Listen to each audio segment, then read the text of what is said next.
Good morning, 8th graders. This is Mr. K welcoming you back to my studio. Happy Thursday. I hope all is well in your world. I trust that many of you attempted the recipe that was discussed in the two previous videos, and hopefully you've gained some good success, and hopefully you created a mixture that is semi-workable and usable as mine is. Okay, so my blob fared pretty good overnight.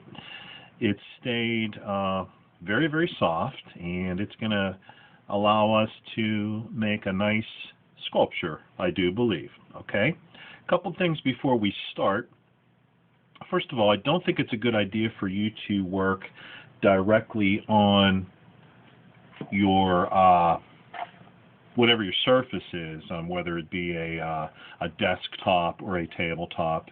I don't think it's a good idea to put the clay doughy mixture on the surface because it will stain up your table a little bit. Not permanently, but you know, you might be eating from your kitchen table, so you want to cover it up with something. This old table in my studio is not anything I eat off of, but still I'm gonna put down a piece of cardboard. I just found a piece of cardboard laying around in my studio, and that way you know, the oil and the residue from the clay blob won't stain up the table. So let's get started here. I had mentioned some tools that you might want to use throughout the sculptural lesson here, and this is that wooden stylus that I was talking about. If we were in school, I'd have a bunch of these that I could pass out. It's just like a wooden dowel rod. It's kind of you know, similar in size to a pencil, so if you don't have one of these, which my guess is you do not, just grab up an old pencil. Some other things you can use, there's an old craft stick. Lots of times these are called tongue depressors because the doctors will use them to press down your tongue as you say ah in the doctor's office. Okay, so you know, that's probably all you need. Some type of a pointed object, a stick, a pencil, what have you. And if you've got one of these craft sticks, that might do you some good too. Okay, I wanted to point out just some examples of sculpture to you before we get started. Here's the piece that I had referenced yesterday. This is an old Leonardo da Vinci sculpture that I created years ago, and I used that stuff called plasticine, which you know, it's a store-bought supply, and it's perfect for sculpture. But you know, hey, in this season of distance learning, we got to go with what we can. So hopefully the homemade recipe for your clay material is able to be worked into a facial creation very, very well. Okay, let me set that aside, and let me show you. Now this is a store-bought, much larger sculpture of a human face, and there's the profile. And if you get the idea that we're going to lay it flat in front of us, you'll notice that hopefully, you know, I don't have any idea about the dry time with this clay mixture that we made, but hopefully over time it will solidify, and you will, you know, the back of the head will be kind of flat, as you can see, and this guy's head is hollow, so he's brainless, but he just sort of sits up on a studio shelf and watches me work, and it's just, you know, you might wonder why an artist might have something like this in his or her studio. Well, it's just a good reference for proportions when you're working on the human face. Okay, so it's a model from which to work, and I particularly oftentimes look at the eyes when I think about doing any type of sculpture. I don't know if you can see they're semi-hollow, so that's probably a detail that we'll talk about tomorrow. Today we'll just put in some basics on the face. Okay, so let me set Whitey, I sometimes call him Whitey. Let me set Whitey back on his pedestal. Give me a moment here so I don't break the thing. Okay, I got him back on his pedestal. So here we are back to our creation. Okay, so it's probably staining up. See how you can see there's an oil residue, so that's another reason we don't want you to put it directly on your table. Okay, so I'm pulling away a bottom chunk, so I got two chunks here. If we're talking about fractions here, maybe this guy here is 2/3 and this smaller guy is 1/3. So 2/3 plus 1/3 equals the 1/2 that we used to have. I'm going to set the 1/3 aside, and I'm going to work on the 2/3 portion. And as you can see, let me get him a little more centered. There we go. Okay, so I've got the clay blob on my piece of cardboard, and I'm kind of patting away any lumps. And I'm also tapering it down at the bottom, so it has a narrow bottom when compared to the top. Okay, so the human head is going to be a little wider at the top than it will be towards the bottom. So as you can see, I'm just like kind of shaping it with the edge of my hands here, and then I'm kind of patting it out with my fingers, and you can see like that oil's coming off on my fingers, but no big deal. You know, I don't know, maybe that oil's going to affect our dry time. I really don't know. You might have to have this guy sit out for several days before it starts solidifying. We'll see. I'm not worried about that. Okay. I just want us to have a little bit of fun and be able to learn a few things in the process. Okay, so if you remember back when we were talking about portraiture and drawing the human face, we had always mentioned that the benchmark for drawing the eyes on a human head is halfway from the tip of the forehead down to the bottom of the chin. So what I'm doing here is I'm kind of taking the edge of my stylus and I'm rocking it back and forth, and I'm making like a little line across the center of my human face. At least it will be a human face, okay? And what I'm going to do here is I'm going to take my two fingers and I'm going to gently poke them into that line and create some eye sockets. It's going to remind us of that, is it the Scream mask? Where it's got like that alien type of a shape, and then you know, it's got these eye sockets going on that create this ghoulish looking face. Alright, so there's my eye sockets.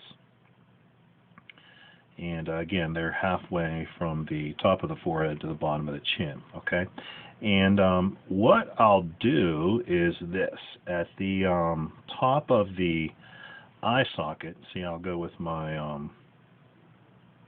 pinching movements with my index finger and my thumb, and I'll start pulling out a bit of a brow line.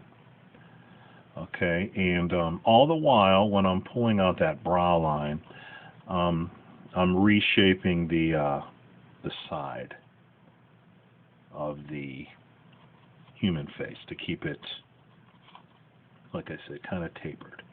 Okay, now what I'm going to do here is I'm going to use that same pinching movement, and I'm going to start pinching out a triangular shape for the nose.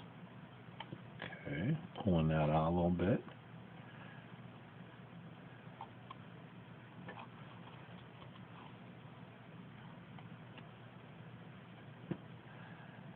And when you pull out that nose, what you can do is you can take the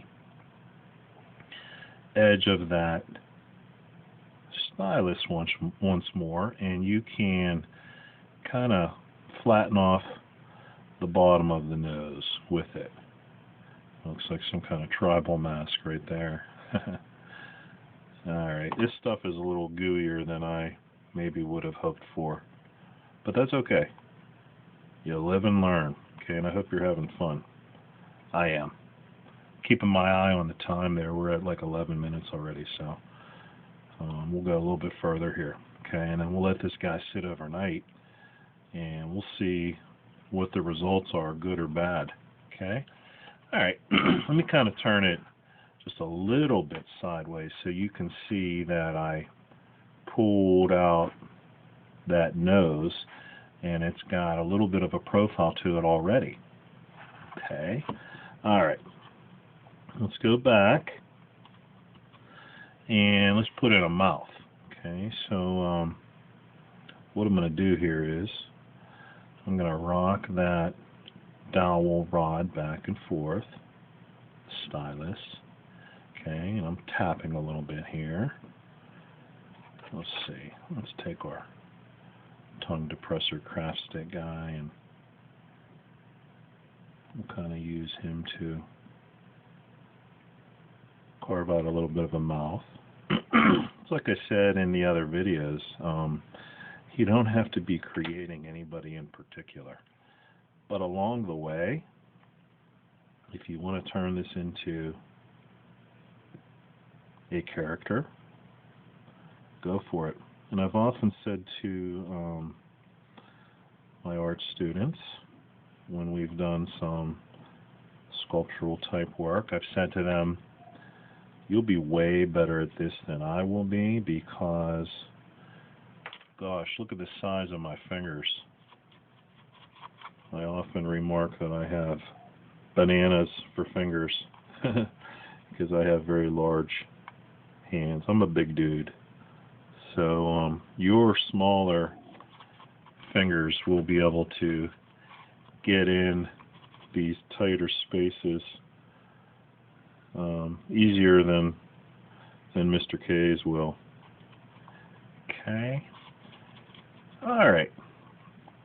I'm liking it so far. Like I said, it's a little gooey. So maybe that oil wasn't the greatest idea, but I don't know.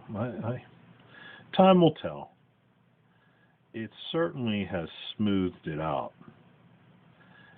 And as you can see, what I'm doing here is I'm taking the tip, the pointed tip of my stylus here, and I'm using it to shape a bottom lip here.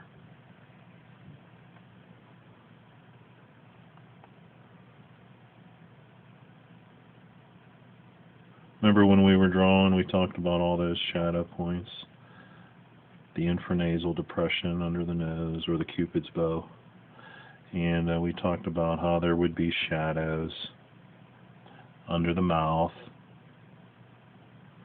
under the eyes. See how those brows stick out. Okay. And one last thing I'm going to do before we sign off for the day is I'm going to add, I'm going to steal from this 1/3 pile, And I'm going to add a couple small teeny tiny lumps there under the eyes because I want to build out a little bit of the cheekbone. So I'm putting that in there and I'm sort of tapping it, and I'll smooth it out here a little bit with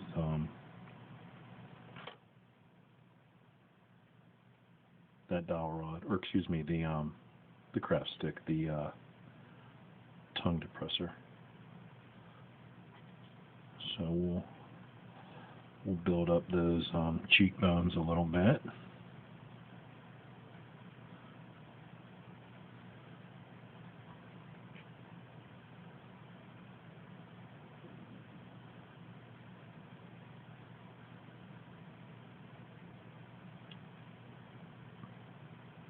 I got a couple emails yesterday from a few students who told me that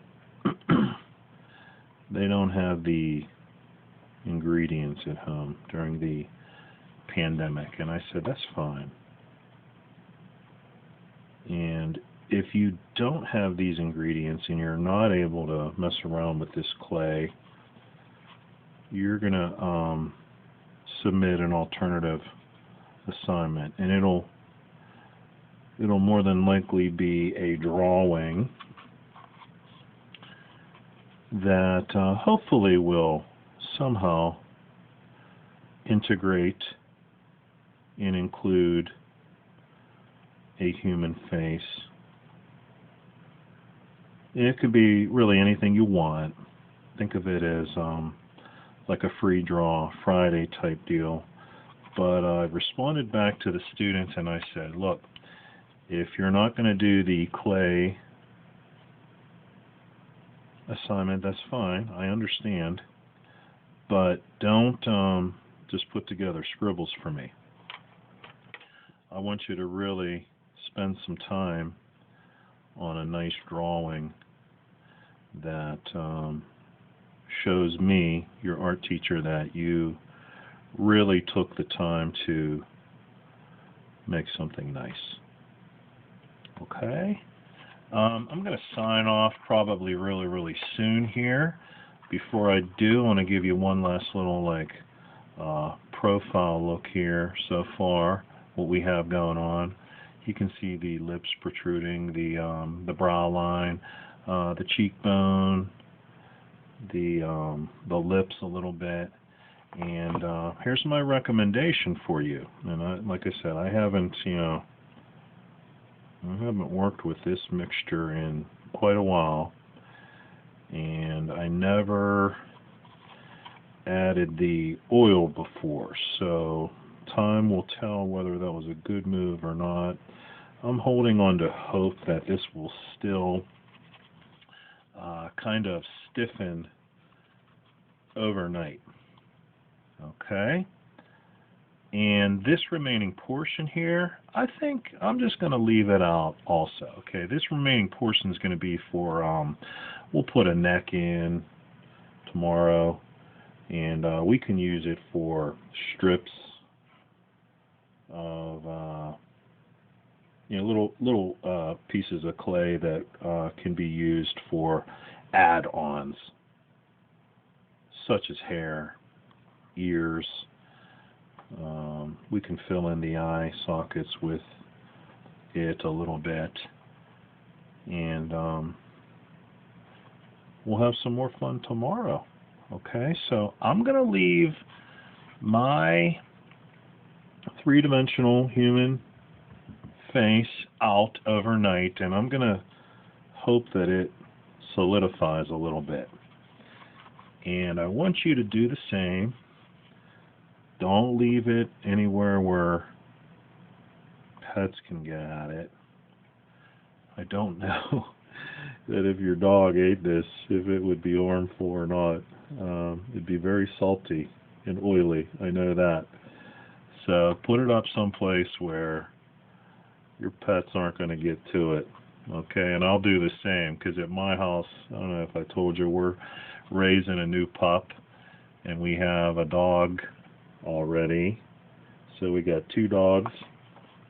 I got 3 cats also. So we are animal lovers in the Mr. K household. So put this aside someplace where your pets aren't going to get to it. Okay? So I hope you had fun today. I did. I'm very oily, greasy. That's part of being an artist, making a mess while we work. Okay? Boys and girls, continue to experiment, and we'll meet up again tomorrow. And let's see, tomorrow's going to be Friday, so we will add some finer details, and you can post pictures of your creation, good, bad, or somewhere in the middle, by 3 o'clock tomorrow. Okay, this is Mr. K wishing you a wonderful day. Until we meet again, I guess I can't say happy drawing. Let's say happy sculpting. Bye-bye.